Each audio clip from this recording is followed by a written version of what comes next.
தாய் தமிழ் உறவுகளுக்கு வணக்கம். இன்னும் சற்று நேரத்தில் பதவி ஏற்கின்றார் என்ற தலைப்பில் இந்த காணொளியை காண்கிறோம். இன்னும் சற்று நேரத்தில் பதவி ஏற்கின்றார் என்ற தலைப்பில் இந்த காணொளியை காண்கிறோம்.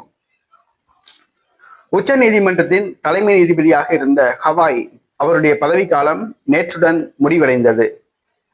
புதிய உச்ச நீதிமன்ற தலைமை நீதிபதியாக சூரியகாந்த் தேர்வு செய்யப்பட்டுள்ளார். அவர் உச்ச நீதிமன்றத்தின் 53வது தலைமை நீதிபதியாக இன்று காலை பதவியேற்கிறார். குடியரசுத் தலைவர் மாளிகையில் குடியரசுத் தலைவர் திரௌபதி அவர்கள் அவருக்கு பதவி பிரமாணம் செய்து வைக்கிறார். இலங்கை, மொரீசியஸ், நேபாளம், மலேசியா, பிரேசில் உள்ளிட்ட நாடுகளை சார்ந்த தலைமை நீதிபதிகள் இந்த நிகழ்ச்சியில் கலந்து கொள்கிறார்கள். பிரதமர், துணை குடியரசுத் தலைவர் உள்ளிட்டவர்களும் கலந்து கொள்கிறார்கள். பாஜக மூத்த தலைவர்கள் கலந்து கொள்கிறார்கள்.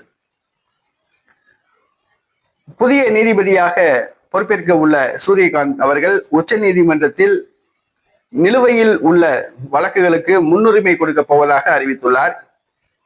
பல ஆயிரக்கணக்கான வழக்குகள் நிலுவையில் உள்ளன. அவற்றை குறைக்க முயற்சி மேற்கொள்ள போவதாக அறிவித்துள்ளார்.